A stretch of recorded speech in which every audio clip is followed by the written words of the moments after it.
পরশু রাত্রিবেলা থেকে এখানে ব্যবস্থার কাজ চলছে, কেউ বাধা দেয়। পুলিশ এসে জানতেও চায়নি কাদের প্যান্ডেল কি হবে। আজকে বেলা 11টার সময় অ্যাপ্লিকেন্টের কাছে এই সভাটা বাতিল বলে যখন আমরা পার্টির সোশ্যাল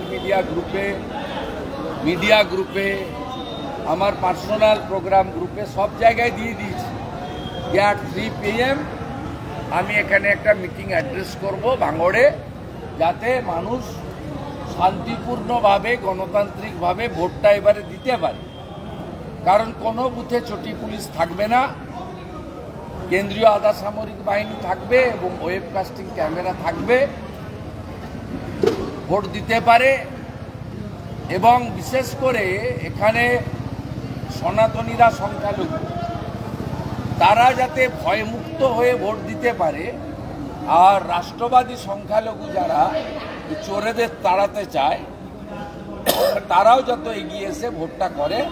আমরা একটা আবেদন এখানে করতাম, ঘণ্টাখানিকের সভা হতো, জেলা প্রেসিডেন্ট একটু, উনি একটু, আমি একটু বলতাম, এর বেশি কিছু ছিল না। আপনার পুলিশের অবজেকশনটা দেখুন যে তৃণমূলের নাকি 100 মিটার দূরে সভা হচ্ছে। আমি তো ওদিক দিয়েও এলাম, আপনারাও এলেন, আবার এদিক দিয়ে ক্যানিং এর দিকে যাব। কোনো নাম গন্ধ কিচ্ছু নেই, কোনো নাম গন্ধ কিচ্ছু নেই। কিভাবে আমরা যে কথাটা গত বেশ কিছুদিন ধরে বলছি যে তৃণমূল মাঠে নেই, পুলিশ ভার্সেস বিজেপি লড়াই, সর্বত্র পুলিশ যেন পয়লা ভাইপোর চুরির টাকা থেকে বেতন পায়, আমাদের ট্যাক্সের টাকার বেতন পায় না। আর পুলিশের যেন উপর মহলের বাপমা মরা দায় পড়েছে তৃণমূলকে বাঁচানোর এবং ভোটে জেতানো। আপনি দেখুন এখানকার পুলিশের অবজেকশনটা আমরা ইলেকশন কমিশনের কাছে টেক আপ করেছি। ইলেকশন কমিশন বলছেন পুলিশ আপত্তি দিলে ল অ্যান্ড অর্ডারের প্রশ্নে আমাদের কিছু করার নেই, এবং বলছে দেখুন, লেখা দেখুন যে 100 মিটারের মধ্যে টিএমসির কর্মসূচি আছে। কোনো মাইকের আওয়াজ পাচ্ছেন, কোনো মাইকের আওয়াজ পাচ্ছেন, চোখে দেখা যাচ্ছে মমতা ব্যানার্জির পুলিশ কত বড় চিটিংবাজ এবং মিথ্যাবাদী। এই ঘটনা প্রমাণ। এবং এরা চেয়েছিল যাতে আমি এটা খবরটা পেয়ে 11টার পরে ডক্টর গাঙ্গুলি আমাকে, আর প্রোগ্রাম প্রমুখ এখানে আছেন ধীমান কুণ্ডু, তারা জানিয়ে দিচ্ছেন যে পারমিশন হয়নি। আমরা গ্রামের লোকদেরকে আসতে না বলেছি, স্থানীয় কার্যকর্তা কয়েকশো এখানে ধারে পাশে আছে, তো আমরা বলেছি কারণ আমরা law abide people. Election commission of ইন্ডিয়ার প্রত্যেকটা গাইডলাইন মেনে চলার চেষ্টা করি। এক্ষেত্রেও আমরা এই মঞ্চে উঠে ভাষণ দিতে রাজি না, কিন্তু মাঠের পারমিশন আছে, আমাদের স্কুল দিয়েছে এনওসি, অবনীয় বলছি। আমরা এইখানে আজকে আপনাদের মাধ্যমে সপ্তম পেজের ভোটারদের কাছে জানাতে চাই, সপ্তম পেজের ভোটারদের কাছে জানাতে চাই যে পশ্চিমবাংলার গণতন্ত্র বিপন্ন, বহুদলীয় গণতন্ত্র স্বাধীনতা বিপন্ন, এবং নির্বাচনে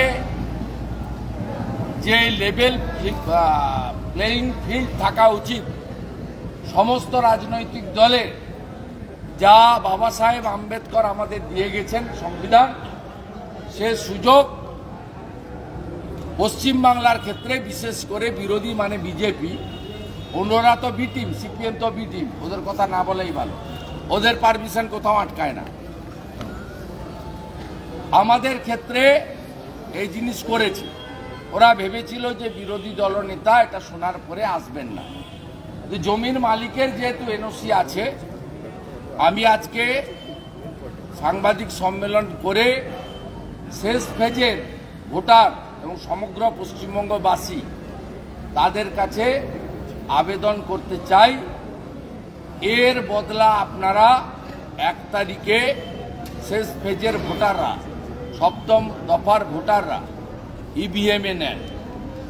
এবং আমি ভাঙড় সহ এই দক্ষিণ 24 পরগনা এবং উত্তর 24 পরগনার সুন্দরবন এলাকা, বসিরহাট এবং তৎসংলগ্ন যে এলাকা রয়েছে, সন্দেশখালী, হিঙ্গলগঞ্জ, হাড়োয়া ইত্যাদি, সকলের কাছে আমার আবেদন, আপনারা নির্ভয়ে ভোটদান করুন। এবারে আরও অতিরিক্ত কেন্দ্রীয় বাহিনী, কেন্দ্রের স্বরাষ্ট্র দপ্তর পাঠানোর ব্যবস্থা করেছে। শুধু যাদবপুর লোকসভা কেন্দ্রে 250-র বেশি কিউআরটি, প্রত্যেকটা গ্রাম পঞ্চায়েতে একজন করে অ্যাসিস্ট্যান্ট কমান্ড্যান্টের নেতৃত্বে 3টে করে কিউআরটি, মানে 27 জন কুইক রেসপন্স টিম থাকছে। সিঙ্গেল বুথে একজন অ্যাসিস্ট্যান্ট কমান্ড্যান্ট এবং 3 জন করে ফোর্স থাকছে। আর ট্রিপল বুথে 8 জন করে প্যারামিলিটারি থাকছে। ভোটের আগের দিন সন্ধ্যে 7টা থেকে রাত্রি 12টা কিউআরটি অ্যাক্টিভ থাকবে। আপনারা স্থানীয় নেতৃত্বকে বুথ নাম্বার, এরিয়া জানিয়ে থ্রেটনিং হলে আপনারা জানাবেন। পোলিং এজেন্ট যারা বসতে চান বৈধভাবে, তাদেরকে আগের দিন রাত্রে নিজের বাড়িতে না থাকার পরামর্শ আমি দিচ্ছি। আমি 6ষ্ঠ দফায় দেখেছি পোলিং এজেন্টদেরকেও পুলিশ গিয়ে তল্লাশির নামে ট্রাভেল মঙ্গার বলে তুলে এনে থানায় বসিয়ে রেখে ভোটের সন্ধ্যে 6টার পর ঠিক ছেড়েছে। আমি সম্ভাব্য পোলিং এজেন্ট তাদেরকে বলবো, আগের দিন একটু নিরাপদ স্থানে থাকার ব্যবস্থা করবেন, সকালবেলা বেরিয়ে আসবেন। কোথাও যদি মনে হয় যে বুথে এন্ট্রি নেওয়ার ক্ষেত্রে সমস্যা হবে, আপনারা সংশ্লিষ্ট দায়িত্বে যারা আছেন তাদের মাধ্যমে আমাকে জানাবেন। প্যারামিলিটারি ফোর্সের জওয়ানরা সেক্টর অফিস থেকে আপনাকে নিয়ে গিয়ে বুথে এন্ট্রি দেবে এবং ভোট শেষ হওয়ার পরে মেশিনের সাথে আপনাকে নিরাপদ স্থান সেখানে বের করে আনবে। আমি এই আশ্বাসগুলো দেওয়ার জন্য ভাঙড়ের এই রক্তাক্ত ভূমিতে দাঁড়িয়ে, যেখানে নির্বাচন এলে রক্তের হোলি খেলা হয়, ভোট লুট করা হয়, গণতন্ত্রের ন্যূনতম স্থান এখানে নেই। আমি কলকাতায় বসে, সল্টলেকে বসে প্রেস কনফারেন্স করতে পারতাম, কিন্তু আমি ভারতীয় জনতা পার্টির একজন ডেডিকেটেড সোলজার। আমার নেতা অমিত শাহজি, আমার আদর্শ নরেন্দ্র মোদীজি শিখিয়েছেন চোখে চোখ রেখে লড়াই করতে এবং সামনাসামনি লড়াই করতে। তাই এই পবিত্র মাটিকে প্রণাম করে ডক্টর অনির্বাণ গাঙ্গুলিকে পদ্মফুল চিহ্নে বোতাম টিপে ভোট দেওয়ার আবেদন করে গেলাম। এবং আমি কথা নিয়ে যাচ্ছি, আগামী 4 তারিখে নরেন্দ্র মোদী তৃতীয়বারের জন্য প্রধানমন্ত্রী হবেন।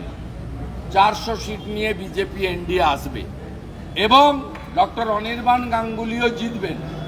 যতই যে যাই অঙ্ক কষুন না কেন, 19 আর 24 আকাশ পাতালের তফাৎ আছে। এখানে মূলত ভাঙড়ের ক্ষেত্রে চতুর্মুখী লড়াই হবে। এখানে ভারতীয় জনতা পার্টি তার ভোট অনেক বাড়াবে।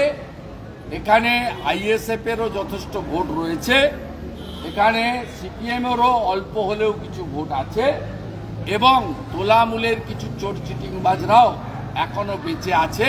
তারা এখনো শাহজাহান বা কেষ্টর সঙ্গে জেলে যায়নি। যদিও একটু আগে সংবাদ মাধ্যমে দেখে এলাম এখানকার সবচেয়ে বড় মাফিয়া, তোলাবাজ, গুন্ডা, খুনি শকত মোল্লাকে সিবিআই নিমন্ত্রণপত্র পাঠিয়েছে আবার কয়লা কাণ্ডে, এবং তিনি জানিয়েছেন যে তিনি ভোটের কাজে ব্যস্ত। আমি সিবিআইয়ের কাছে আবেদন করব যে আপনারা যাকে বারে বারে ডাকেন, তিনি সিবিআইয়ের মতো অর্গানাইজেশনকে বুড়ো আঙুল দেখাচ্ছেন। সমস্ত চোরাই কয়লা সুন্দরবন এবং দক্ষিণ উত্তর 24 পরগনার ভাটাতে শওকত মোল্লা সাপ্লাই করেছিল কয়লাতে, এটা প্রমাণিত। তাই আপনাদের উচিত ও যেখানেই থাকুক, ভাইপোর বাড়িতে বা পিসির বাড়িতে, চুলের মুঠি ধরে কেষ্টমণ্ডলের মতো ওকে তুলে নিয়ে গিয়ে গারদের মধ্যে করা। যদি এটা করতে পারেন, সিবিআইয়ের সুনাম বৃদ্ধি পাবে এবং ভাঙড় সহ সমগ্র এই এলাকায় গণতন্ত্র প্রতিষ্ঠা হবে এবং সাধারণ মানুষ সিবিআইয়ের প্রতি কৃতজ্ঞ থাকবে। এটুকু আমি as a leader of opposition আশা করি। কিন্তু সিপিএম কমিশনে দাঁড়িয়েছে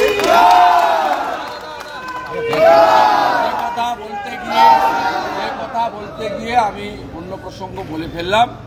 সেটা হচ্ছে 4 তারিখের পরে এই মাঠে আমরা কৃতজ্ঞতা জ্ঞাপন সমাবেশ করব এবং যদি পুলিশ পারমিশন না দেয়, আদালতের আশ্রয় নিয়ে, অনুমোদন নিয়ে আমরা এই মাঠে সভা করব। আমরা যদি গতকালই আমাদের পিটিশন রিজেক্ট করত, আমরা অন্য ব্যবস্থা নিতাম। এমন সময় পিটিশনটা রিজেক্ট করেছে, আমাদের আর কোনো অল্টারনেট জায়গা ছিল না। এইটুকু আমি বলে পুলিশ কি করছে তার দুটো উদাহরণ সংবাদ মাধ্যমকে দিতে চাই। আমাদের মিনাখা থানার আইসি, তিনি তৃণমূলের ব্লক প্রেসিডেন্টের কাছ থেকে 5 লক্ষ টাকা নিয়েছেন সেন্ট্রাল ফোর্সের হসপিটালিটির জন্য। আমরা দিল্লিতে সেন্ট্রাল ফোর্সের হেডকোয়ার্টারে জানিয়েছি। আমাদের ক্যানিংয়ের এমএলএ পরেশরাম দাস, তার একটি বৃদ্ধাশ্রম রয়েছে, সেখানে এসি রুম রয়েছে। ওখানকার লোকাল ওসি সেন্ট্রাল প্যারামিলিটারি ফোর্সের কমান্ড্যান্ট সিওকে ওই বৃদ্ধাশ্রমে রাখার ব্যবস্থা করেছেন। সিওর কোনো দোষ নেই, তিনি একটা পরিষ্কার পরিচ্ছন্ন শোয়ার জায়গা, বাথরুম চেয়েছেন, তাকে পরেশরাম দাসের জায়গা ব্যবস্থা করেছে ওখানকার ওসি। আমরা এটা সর্বোচ্চ স্তরে জানানোর সাথে সাথে তারা ব্যবস্থা নিয়েছেন। বুথ নাম্বার 124, ওয়ার্ড নাম্বার 5, পঞ্চায়েতের মিউনিসিপ্যালিটি টাকি, এখানে টাকি গভর্নমেন্ট হাউস স্কুলে যে প্যারামিলিটারি ফোর্স আছে তাদের কাছে ওখানকার তৃণমূল নেতা তাদের সুরাপান করার জন্য নিয়ে গেছিলেন, তারা রিফিউজ করেছেন, মদের পেটি নিয়ে গেছিলেন। এবারে তৃণমূল জেনে রাখুন, যেখানে যেখানে প্যারামিলিটারি ফোর্সকে আপনারা এসব করতে যাবেন, আমরা কিন্তু সেখানকার তৃণমূলের লোকরাই আমাদের খবর দিচ্ছে, আমরা কমপ্লেন করে ওই প্যারামিলিটারি ফোর্সকে চেঞ্জ করাবো। এবং এটাও খুব আনন্দের যে প্যারামিলিটারি ফোর্সরা অধিকাংশ জায়গায় তৃণমূলের হসপিটালিটি বা এই চুরির পয়সায় তাদের যে আপ্যায়ন, তারা রিফিউজ করছে। এটাও আমি আপনাদের মাধ্যমে জানিয়ে গেলাম। গণতন্ত্র রক্ষার লড়াইতে 1 তারিখে এই কেন্দ্রগুলিতে ডু অর ডাই হবে। গণতন্ত্রের ডু অর ডাই, আইন হাতে তুলে নয়। আমাদের প্রত্যেকটা কর্মী এবং আমাদের তৃণমূল ছাড়া বিরোধীও যারা আছেন তাদের কাছেও বলবো, সবাই এক হয়ে, ভোটাররা, এজেন্টরা প্রতিরোধের প্রাচীর গড়ে তুলুন, শুরু করুন সকালবেলা, যাতে আমরা প্রয়োজনীয় হস্তক্ষেপ করতে পারি। আগে ভোটদান, পরে জলপান। আপনারা সবাই এটা করবেন, এই আবেদন আমি আপনাদের কাছে করে। আর কিছু প্রশ্ন আছে সাংবাদিকদের? শওকত মোল্লাকে নজরবন্দি করার জন্য সিপিএম এর তরফে কমিশনে জানানো হয়েছে। শুধু তাই নয়, জাহাঙ্গীর খানেরও বিরুদ্ধে যাতে নজরবন্দি সিদ্ধান্ত নেয় কমিশন। আপনি কিভাবে দেখছেন বিষয়টাকে? না, এ তো ইন্ডিজোটের পার্টনার, সিপিএম তো ইন্ডিজোটের পার্টনার। আর মমতা ব্যানার্জি তো ঘোষণা করেছে যে আমি জেতার পরে ইন্ডিজোটেই ছিলাম, আছি, থাকবো। আর খাড়গেজি বলেছেন আমি দরজা দেখিয়ে দিচ্ছি অধীর চৌধুরীকে, মমতা ব্যানার্জির সঙ্গে আমরা আছি। এই দ্বিচারিতায় মানুষ ভুলবে না। এগুলো বাজার মাতানোর বিষয়। মমতা ব্যানার্জির বাড়ির সামনে গিয়ে পুলিশের সঙ্গে ঠেলাঠেলি করে মিডিয়াতে ছবি পাওয়া যায়। আগে নিজেদের নীতি ঠিক করুক। সিপিএম একটা স্টেটমেন্ট করুক যে মমতা ব্যানার্জি ইন্ডি জোটে থাকলে আমরা থাকব। তারপরে সিপিএমের এইসব ড্রামাবাজি নিয়ে উত্তর দেওয়া যাবে। সিপিএমকে বেশি ওয়েটেজ আমরা দিতে রাজি নয়। সিপিএম একটা ইরিলিভেন্ট ফোর্স। তারা প্রার্থী দাঁড় করিয়েছে ভোট কেটে তৃণমূলকে জেতানো, এবং তারা প্রথমে বলছে নো ভোট টু মোদি, তারপরে বলছে বাংলায় আমাদের ফিরিয়ে আনুন, ফেরাতে হাল আমরাই কি বিহালকে আমরা লালেলাই হাল ফেরাবো না কি একটা বলছে। আর উনারা ফিরলে কি হবে সবাই জানে। শকত মোল্লা আবার সিপিএমে ফিরে যাবে, আবার নতুন জামা, পদ্ধতি এক। শুভেন্দুদা, মমতা বন্দ্যোপাধ্যায় বলছেন দমদমে দমদমে যে আপনাদের ভোট সিপিএম এ ট্রান্সফার হবে লোকসভায়, আর বিধানসভায় সিপিএম এর ভোট আপনাদের কাছে ট্রান্সফার হবে। মমতা বন্দ্যোপাধ্যায় বলছেন লোকসভায় সিপিএম এর কাছে মাথার চিকিৎসা দাও, মানে সুজন সজল জোট। উনি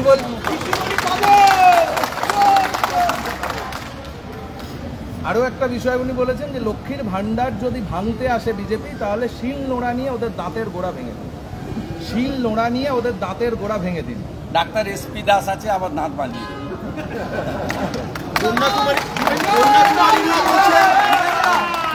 শুভেন্দুদা, ষষ্ঠ দফা নির্বাচনের পর আপনারা বলেছিলেন আপনাদের মূল ফোকাস থাকবে ডায়মন্ড হারবার। আপনি আজকে প্রচারে সেখানে যাবেন, বলেছিলেন আপনারা একদম বিশেষভাবে নজর দিচ্ছেন না ডায়মন্ড হারবার। না, আমাদের সব জায়গায় নজর আছে।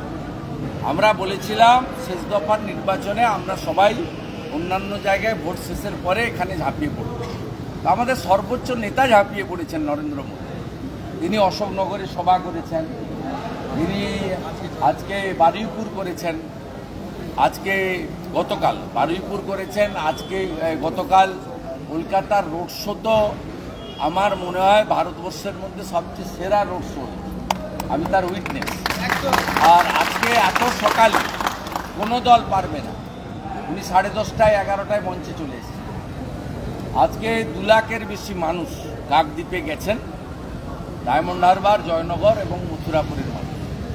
তা আমাদের প্রধানমন্ত্রী নিজে লিড করছেন, আর আমরা তো তার সৈনিক। আমরাও এই দফাতে আমাদের যা যা করণীয় করছি। প্রচুর প্রোগ্রাম ক্যান্সেল করছি। সকালে আমার মধ্যমগ্রামের র্যালি ক্যান্সেল করেছি, বিকালে এখানে ক্যান্সেল করেছি।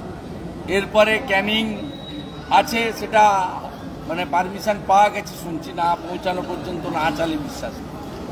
শকতবাবু এমএলএ তো ওখানকার, উনি তো ওখানকার মুখ্যমন্ত্রী, উনি বিএলআরও, উনি ওসি, উনি বিডিও, উনি সব, উনি শৌচালয়, উনি সব। আপনার তারপরে আমতলাতে রোড শো আছে, পারমিশন নেওয়া, সেখানেও তৃণমূল কোথাও কোথাও মাইক বাজাচ্ছে। আমরা গরিষ্ঠ মানুষ শুনছি শওকত মোল্লার সঙ্গে আপনার একটা আন্ডারস্ট্যান্ডিং হয়েছে এই লোকসভা ভোটে। শওকত বাবুর সঙ্গে আপনার একটা আন্ডারস্ট্যান্ডিং হয়েছে। আপনি ক্যানিংয়ের জনসভা থেকে শওকত মোল্লার নামে একবারও করলেন না। মোটর থেকে বিজেপি কর্মীদের মারধর হলো। কোথায় ক্যানিংয়ের জনসভায়? আপনি কোন চ্যানেল বলুন? আমি কোটাল। হ্যাঁ, কোটাল। এসব কথা অন্য জায়গায় বলবেন, পাবলিককে জিজ্ঞেস করে নেবেন। আমি যাদেরকে প্যাকেট করবে বলি, প্যাকেট হয় তারা। আমি আপনাকে বলছি, সন্দেশখালীর ডাক্তার সিরাজ দিলীপ মল্লিক, ডাকির ফারুক, হিঙ্গলগঞ্জে মেহেদি হাসান, বাসন্তীর রাজা গাজী, মিনাখার আয়ুব গাজী, ঠিক আছে, ক্যানিং জীবনতলার শকত আর পরেশরাম দাস, ফলতার জাহাঙ্গীর, ডায়মন্ড হারবারের গৌতম অধিকারী শামীম। আপনি নিশ্চিন্ত থাকুন। হাড়োয়ার খালেক, আপনি নিশ্চিন্ত থাকুন, এরা তালিকায় আছে, এদের পরিণতি কোথায় কি হয় আপনি শুধু দেখতে থাকুন। আমি বলেছিলাম যা যা হয়েছে, এদের পাপের ফল ভুগতে হবে।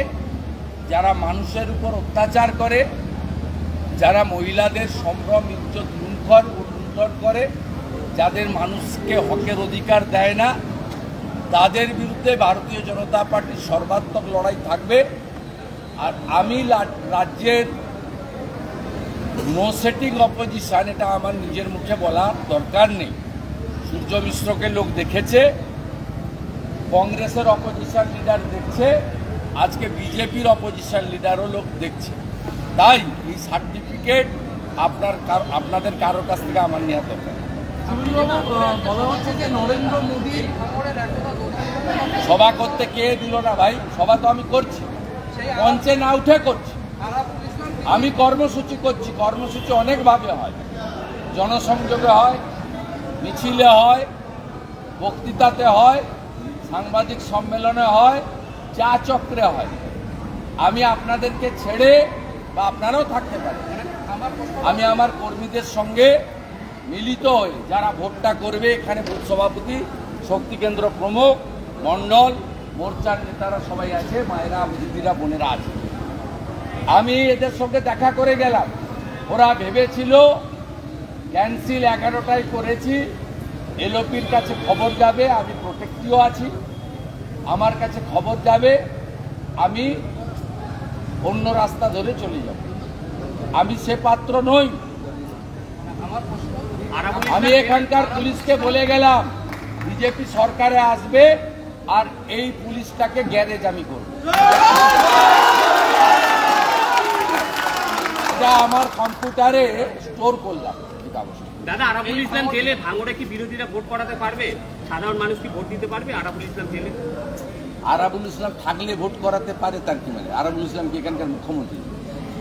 আরাবুলকে জেলে ঢুকিয়েছে শপথ, তৃণমূল ঢুকায়নি, বিজেপি ঢুকায়নি। মমতা ব্যানার্জি এবং ভাইপো ঢুকিয়েছে। ভারতীয় জনতা পার্টির এখানে কোনো রোল নেই।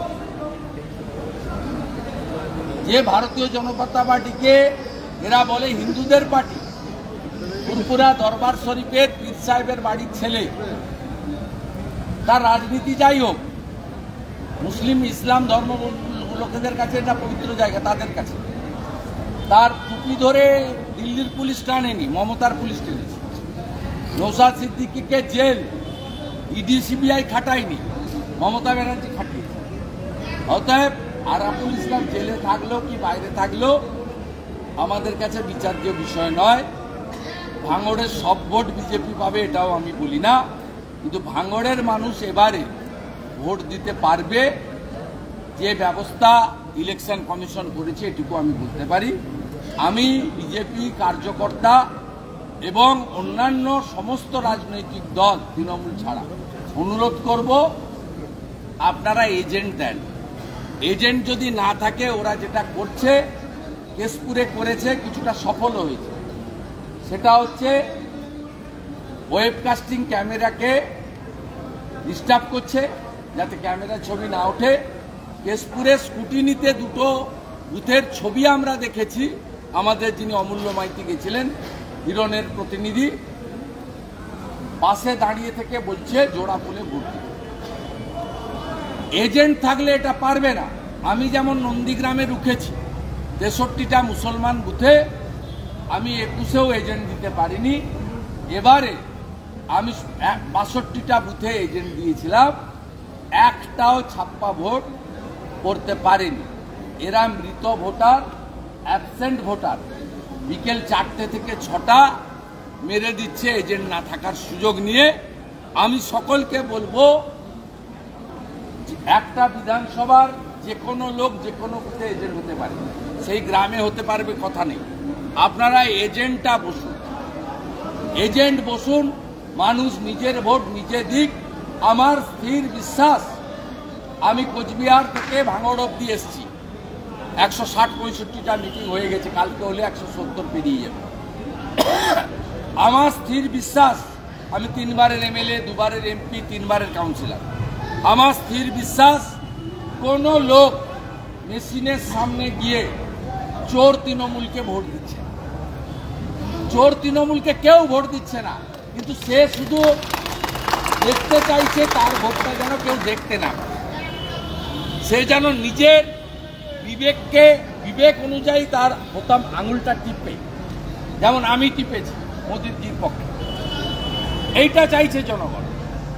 আর এইটা দেওয়ার জন্য কেন্দ্রীয় পুলিশ বুথে থাকবে, ভারত সরকারের ইসিআই ওয়েবকাস্টিং ক্যামেরা টাইমার লাগিয়ে দিয়েছে, হয়ে গেছে আমার কাজ।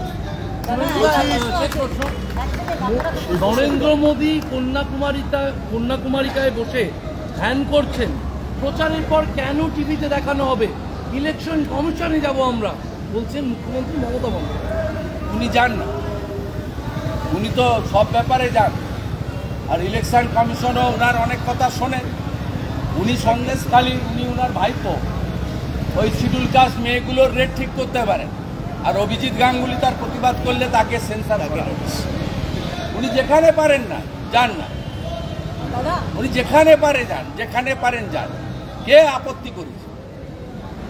নর্দমাতেও যেতে পারেন, গঙ্গাতেও যেতে পারেন, কেউ আপত্তি করে। শুভেন্দুদা, গতকালকে নরেন্দ্র মোদী সবসময় বামপন্থীরা বলে আসে কর্পোরেটাইজেশন, সাংঘাতিকভাবে কর্পোরেট দেশকে বিক্রি করছে, অথচ যাদবপুর লোকসভা কেন্দ্রে যিনি দাঁড়িয়েছেন বাম যিনি সৃজন ভট্টাচার্য, তার আমরা এফিডেভিটে দেখেছি যে প্রচুর টাকা মিউচুয়াল ফান্ডে দিয়েছেন, সেটা HDFC ব্যাংকে। তো এটা কি আপনার কোথাও দ্বিচারিতা মনে হয়? দ্বিচারিতা ছাড়া আবার কি? দ্বিচারিতা ছাড়া আবার কি? কমিউনিস্ট পার্টির লোকেরা অপ্রাসঙ্গিক হয়ে গেছে এবং এই নির্বাচনে কেরালাতেও অপ্রাসঙ্গিক হবে। পশ্চিমবঙ্গে এরা একটা সিটেও ওই সেলিম সাহেব যদি জামানত বাঁচাতে পারে, আর একজনও কমিউনিস্ট পার্টি বা কমিউনিস্ট পার্টি মার্ক্সবাদী জামানত রক্ষা করতে পারবে না। যেটা তো দূরের কথা, প্রত্যেকবার নন্দীগ্রামে মুসলিম ক্যান্ডিডেট দেয়। আমি লড়েছি 14তে ইব্রাহিম আলীর সাথে, আমি লড়েছি 16তে কবির মোহাম্মদের সঙ্গে। এবারে মমতা ব্যানার্জিকে জিতানোর জন্য মীনাক্ষীকে পাঠিয়েছিল, যাতে হিন্দু ভোটটা ভাগ করতে পারে। এদের কায়দাটা এটা, সনাতনী ভোট ভাগ করা এবং তৃণমূলকে জেতানো। এরা একটাও মুসলিম ভোট নিতে পারে না। এবং সেই কারণে নন্দীগ্রামের লোক আপনাদের চোখে বড় নেত্রী, বিরাট নেত্রী, ঝড় তোলা নেত্রী মীনাক্ষীর জামানত জব্দ করে দিয়েছে। মীনাক্ষী বোন যে 10,000 টাকা জমা দিয়েছিল সিকিউরিটি মানি, ওটা আর ফেরত পাই। এখানকার এই সৃজনের অবস্থাও এর থেকে খারাপ হবে, ওর থেকে ISF বেশি ভোট পাবে, এটা আমি আজকে বলে গেলাম। বলছি, গতকাল প্রধানমন্ত্রী শিল্প প্রসঙ্গে বলেছেন এ রাজ্যে বাম। শেষ করো ভাই, আর সিদ্ধ হয়ে গেল। এই জাস্ট প্রধানমন্ত্রী কালকে শিল্প প্রসঙ্গে বলেছেন এ রাজ্যে বাম, কংগ্রেস এবং তৃণমূল যারাই ক্ষমতায় ছিলেন শিল্প নিয়ে কোনো উদ্যোগ গ্রহণ করেননি, কিন্তু গুজরাটে সেটা হয়েছে। গুজরাটে শিল্প হয়েছে, কিন্তু এই চত্বরে কোনো শিল্পই হলো না এ রাজ্যে। বাম, কংগ্রেস এবং তৃণমূল 3 দফাতে কিচ্ছুই হয়নি। CPM সিটুর নামে তালা লাগিয়েছে, আর মমতা ব্যানার্জি ডিনামাইট দিয়ে সিন্দুরের কারখানা উড়িয়েছে। আর মমতা ব্যানার্জির যে ল্যান্ড পলিসি, আমি ওনার সঙ্গে ছিলাম, আমি বারে বারে বলেছি প্রাইভেট ইনভেস্টাররা ল্যান্ড পলিসি এইটা হলে কোনোদিন আসতে পারে না। শুধু তাই নয়, মমতা ব্যানার্জি এয়ারপোর্ট করার জন্য ভাঙড়ের ফাঁকা জমি চেয়েছিল ভারত সরকার, ফাঁকা জমি, ঘরবাড়ি নয়। সে জমি পর্যন্ত দেয়নি। ভারত সরকার টাকা দিত। রেলের ফ্রেট করিডোরের ডানকুনি জলন্ধর জমি দেয়নি।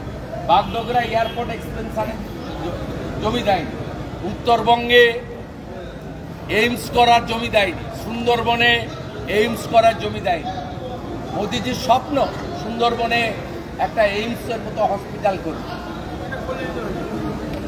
মোদিজি বারে বারে বলছেন জমি তো দিতে হবে।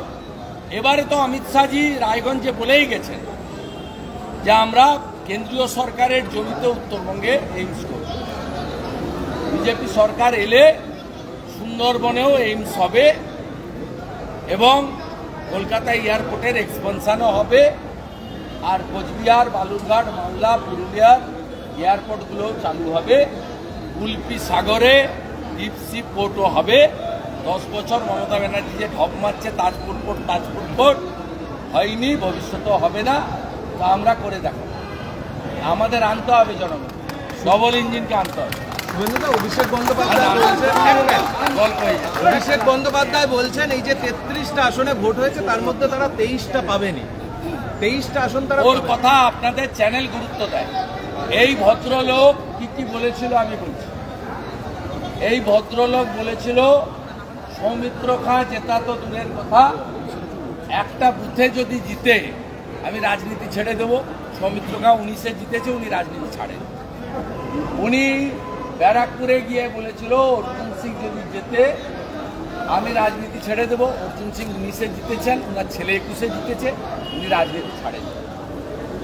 উনি বলেছিলেন আমার যদি 1 পয়সা আপনারা কিছু ত্রুটি পান, চুরি করেছি, আপনাদের ডাকতে হবে না, আমি হেঁটে হেঁটে গিয়ে গলায় দড়ি পরে নেব। আমি গলায় দড়ি পরতে বলছি না, তা আমি বলছি পশ্চিমবাংলার একমাত্র প্রার্থী যাকে সুপ্রিম কোর্ট থেকে রক্ষা কবচ নিয়ে ভোটে লড়তে হচ্ছে, 10ই জুন পর্যন্ত রক্ষা কবচ নিয়ে এই প্রার্থী ঘুরে বেড়াচ্ছে আর জ্ঞান দিচ্ছে। আর আপনাদের চ্যানেলগুলো চ্যানেলের উচ্চতাটাকে নিচে নামিয়ে তাকে লাইভ করে যাচ্ছেন সারাক্ষণ ধরে, যে একটা প্রার্থী টেন্টে তিনি সুপ্রিম কোর্টের রক্ষা কবচ নিয়ে তার রাজনৈতিক কাজ করছে। পশ্চিমবাংলা আর দ্বিতীয় কোনো প্রার্থী পাবেন না লোকসভার, যে সুপ্রিম কোর্টকে গিয়ে হাত পা ধরে বলেছে হুজুর আমি ভোটে লড়ব, বক্তৃতা করব, এই সময়টুকু আমাকে মুক্তি দেন। সুপ্রিম কোর্ট উদার, বড় মাপের জায়গা, তার সিদ্ধান্ত চূড়ান্ত, প্রণাম করে বলি। তারা বলেছে হ্যাঁ আপনি 10ই জুন পর্যন্ত, যেমন কেজরিওয়াল সাহেবকে বলেছে 1 তারিখ পর্যন্ত আপনি বেরিয়ে ঘুরুন, বক্তৃতা করুন। একেও বলেছে 10 তারিখ পর্যন্ত আপনি বাইরে থাকুন, তারপরে তো কি হবে সবাই জানে, আমি আর বলছি না।